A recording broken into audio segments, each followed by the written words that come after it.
इस यात्रा में है, शामिल हैं। लगातार आप लोग यात्राएं कर रहे हैं, क्या इस यात्रा का आप लोगों को कुछ लाभ मिला है? देखिए, जिस तरीके से आदरणीय सांसद श्री संजय सिंह जी उत्तर प्रदेश की धरा पर लगातार यात्राएं निकाल रहे हैं। लास्ट टाइम हम लोग पिछली यात्राओं में भी मिले थे, मथुरा में मिले थे जब आप, तब भी इस बात पर सवाल हुआ था। आज आप देखिए कितना तापमान है, करीब 44-45 डिग्री तापमान है गाजियाबाद में। आप हैं, पहले तो मैं आपका स्वागत करता हूं कि आप इस जनता के जनहित के मुद्दे को कवर करने आए, आपका तहे दिल से धन्यवाद। बेशक फायदा मिला है।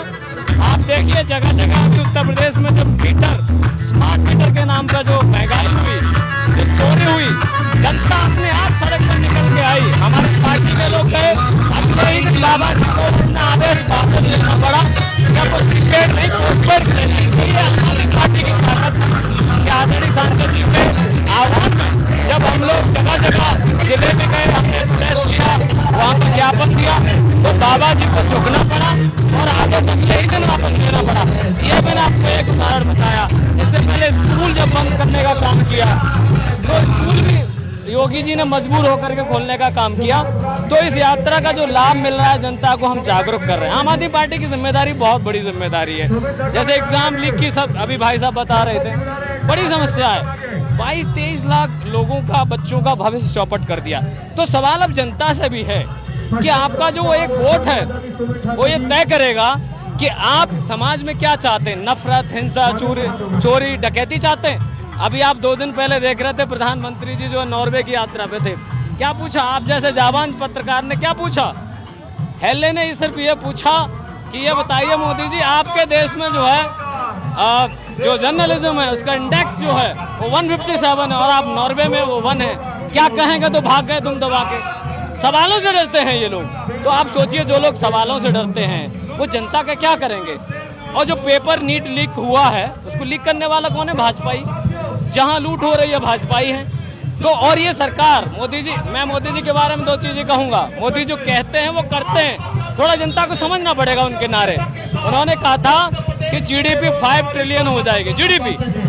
तो जी मतलब गैस, डी मतलब डीजल, पी मतलब पेट्रोल। तो जीडीपी बढ़ रही है ना, तो जीडीपी बढ़ा के मानेंगे। उन्होंने कहा बेटी बचाओ बेटी पढ़ाओ। तो उन्होंने कहा था कि जब हम सत्ता में आएंगे तो भारतीय जनता पार्टी के जो लोग होंगे, जो नेता होंगे, वो बलात्कार करेंगे, इनसे आपको अपनी बेटियां बचाओ। उन्होंने चेतावनी दी थी। ये जनता को थोड़ा समझना पड़ेगा। अब आप एक बात बताइए, पड़ोस का देश है नेपाल। नेपाल में प्राइम मिनिस्टर चेंज हुए हैं, बालन शाह। उनके पास तो रिफाइनरी नहीं है अपनी।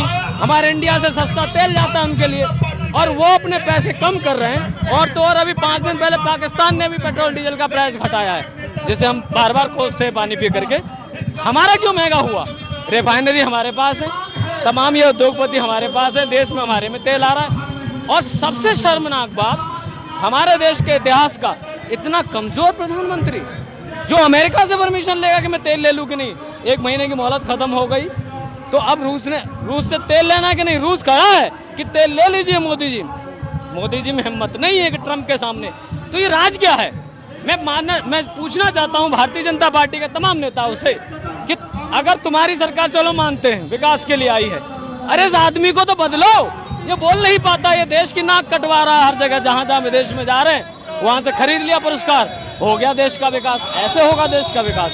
आप रोजगार पे बात नहीं करते, शिक्षा पे बात नहीं करते, स्वास्थ्य पे बात नहीं करते, सुरक्षा पे बात नहीं करते, तो कैसे होगा? इस सब के खिलाफ अब लोगों को जागरूक होना पड़ेगा। ऐसे में धन्यवाद ज्ञापित करता हूँ आदरणीय सांसद संजय सिंह जी का, हमारे ये सैकड़ों साथियों का, कि इतनी भीषण गर्मी में सड़क पर हैं, जनता को जागरूक कर रहे हैं, आंदोलित कर रहे हैं कि उठिए, जागिए, आइए। सांसद संजय सिंह जी के साथ, अरविंद केजरीवाल जी के साथ, आम आदमी पार्टी के साथ, और इस देश के भलाई के लिए इस पदयात्रा में चलिए, जगह जगह सवाल करिए, हमसे जुड़िए, और हम एक होकर के देश को बचाने की अभी हमारी जिम्मेदारी।